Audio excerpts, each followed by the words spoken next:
안녕하십니까. 계속해서 대구에서 전해드리겠습니다. 이 헌법재판소가 박근혜 전 대통령을 파면한 가운데 이 마지막 촛불 집회가 오늘 대구와 경북 5개 지역에서 잇따라 열렸습니다.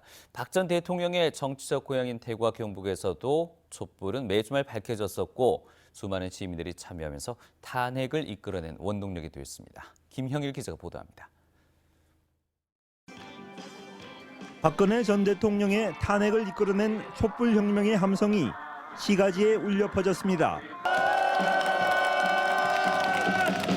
참가자들은 국민이 이 나라의 주인임을 다시 한번 확인했다며 헌재의 파면 결정을 크게 환영했습니다. 어렵게 결과가 나서 그게 좀 안타깝지만 그래도 탄핵에 성공해서 정말 기쁘게 생각합니다.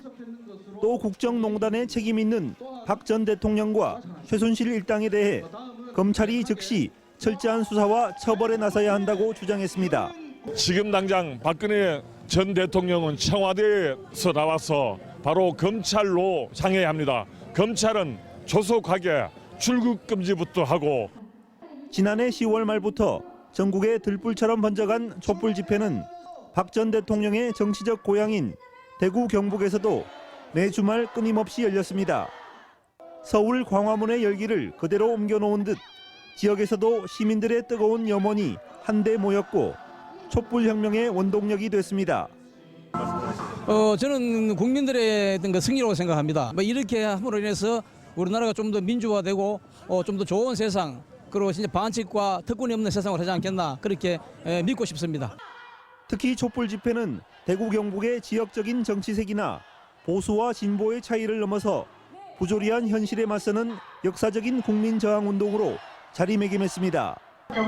지난 5개월간 쉼없이 달려온 촛불혁명은 모든 권력이 국민으로부터 나온다는 소중한 헌법적 가치를 다시 한번 일깨워주고 있습니다. MBC 뉴스 김형일입니다.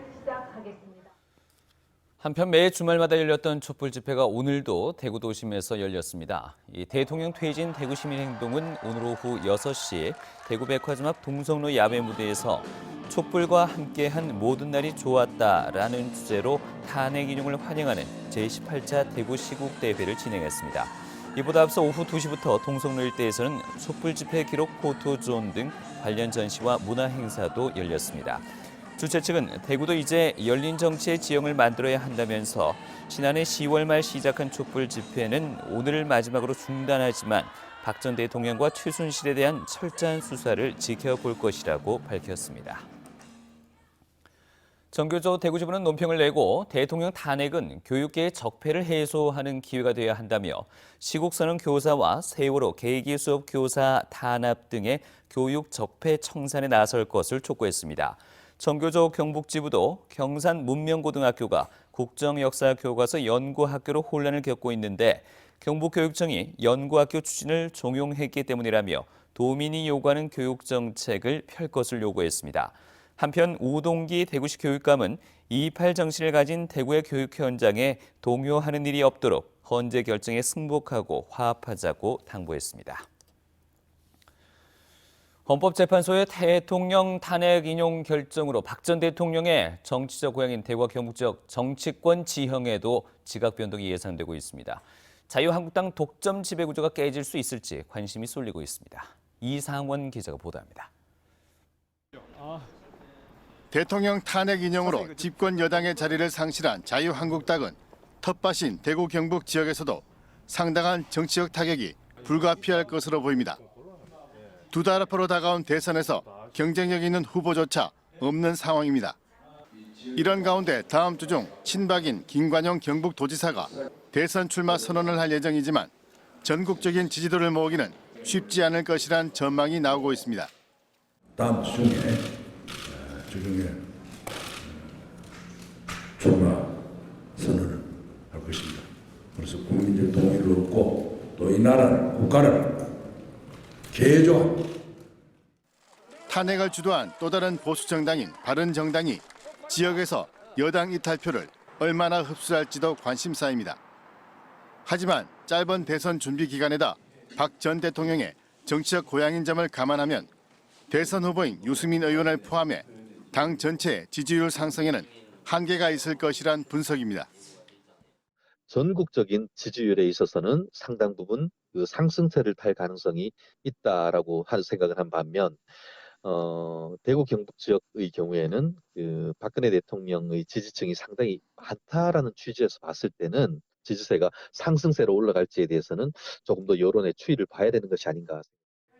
더불어민주당, 국민의당은 야당 불모지였던 대구 경북 지역에 진출할 절호의 기회로 보고 총력을 쏟아볼 계획입니다. 친박 책임론을 부각시켜 대선은 물론 내년 6월 지방선거에 승부를 걸 것으로 보여 여당 독점 구조였던 대구 경북 정치권에 일대 지각 변동이 예상되고 있습니다. MBC 뉴스 이상훈입니다. 프로축구 대구FC의 클래식 무대 홈 복귀전이 오늘 오후 대구 스타디움에서 펼쳐졌습니다. 이 많은 팬들의 관심 속에 펼쳐진 인천과의 2017 K리그 클래식 홈 개막전에서 대구는 아쉬운 무승부를 거뒀는데요. 오늘 경기의 자세한 소식 김은혜 기자가 전해드립니다. 오랜만에 돌아온 클래식 무대, 경기장에는 13,000여 관중이 찾아 축구의 봄을 만끽했습니다. 지난 라운드 광주전을 내주며 오늘 경기 필승을 다짐한 대구FC. K리그 클래식에 생존한 인천을 상대로 경기 초반부터 압도하는 경기를 펼쳤습니다. 전반전 예열을 마친 대구는 후반 시작과 동시에 세징야의 도움과 레오의 마무리로 시즌 첫 골을 기록합니다. 후반 35분 본인이 얻은 페널티킥을 깔끔하게 마무리한 세징야의 추가골이 더해지며 2대0. 승리를 눈앞에 뒀던 대구FC지만 경기 종료를 10분 남짓 남기고 인천에게 프리킥과 페널티킥으로만 내리 2골을 내주며 결국 무승부로 마무리합니다. Feliz por poder ajudar a equipe, né? Graças a Deus pude dar passe pro Léo fazer o gol e pude fazer também. Mas infelizmente não conseguimos a vitória, né? Tava com a vitória ganha, deixamos escapar por detalhe. 홈팬들에게 승리를 선사하지 못했지만 나아진 경기력이란 성과도 보인 대구FC. 손현준 감독은 승점 3점을 눈앞에서 놓친 아쉬움을 뒤로하고 다음 경기를 위한 대책 마련에 돌입했습니다. 네, 세밀한 부분을 좀 강조해야 됩니다. 지금 조금 미세한 차이에서 지금 우리가 밀리고 우리가 지금 이겨내고 하는데 그런 부분을 좀 보완해야 될 것 같습니다. 클래식 복귀 이후 첫 승점을 거두는 것으로 만족해야 했던 오늘 홈개막전을 뒤로하고 대구FC는 다음 주 일요일 수원 원정에서 2017 K리그 클래식 첫 승에 도전합니다. MBC 뉴스 김은혜입니다. 주말인 오늘 대구와 경북 지역은 대체로 맑고 포근한 날씨를 보였습니다. 오늘 낮 최고 기온이 대구 16.8도, 칠곡이 17.9도 등 12도에서 18도의 분포로 어제보다 2, 3도가량 높았습니다. 휴일인 내일은 구름이 많이 끼겠지만 낮 최고 기온은 대구 18도, 경주가 19도 등으로 오늘과 비슷하거나 조금 더 높겠습니다. 대구 기상지청은 울릉도, 독도를 제외한 대구와 경북 전 지역에 건조주의보가 내려져 있고 일교차 큰 날씨가 이어지고 있다며 건강관리와 화재 예방 등의 주의를 당부했습니다. 한국수력원자력 월성원자력본부는 월성원전 3호기가 제15차 계획 예방 정비를 위해서 오늘 오전 9시 발전을 중지했다고 밝혔습니다. 월성원전 3호기는 앞으로 약 42일 동안 원자력 안전법에 따른 법정 검사와 함께 발전 설비 전반에 대한 점검 및 정비를 실시한 뒤 4월 22일쯤 발전을 재개할 계획입니다. 대구 경북 첨단의료산업진흥재단이 포항공과대학교와 업무협약을 맺고 신약과 의료기기 개발 등 바이오 산업 발전에 상호 협력하기로 했습니다. 이에 따라 두 기관은 국가 대형 연구개발 사업을 공동 기획하고 두 기관의 연구시설을 공동으로 활용하는 한편 바이오 관련 산업에 함께 참여하며 실험동물 자원 정보를 교류할 예정입니다. 이에 앞서 대구 천복재단 신약개발지원센터와 포스텍 포항가속기연구소도 업무 협약을 맺고 국내 신약개발 기술의 토대 마련과 발전을 위해서 협조하기로 했습니다. 구토나 발열 등의 증상을 보이는 로타바이러스 감염증 발생이 늘고 있어 주의가 필요하겠습니다. 질병관리본부 환자 감시 현황에 따르면 올해 7주차 로타바이러스 감염 환자는 105명으로 올해 1주차 37명보다 3배 가까이 많았습니다. 질병관리본부는 로타바이러스 유행 사례는 산후조리원과 신생아실에서 많은 만큼 특히 이곳에서 개인위생 수칙을 준수하고 환자가 발생한 집단시설은 환경관리를 철저히 할 것을 당부했습니다. 국립공원관리공단은 봄철을 맞아 국립공원 내에서 겨우살이 등 약재용 임산물을 불법으로 채취하는 사례가 늘 것으로 보고 이달 말까지 집중 단속을 벌이기로 했습니다.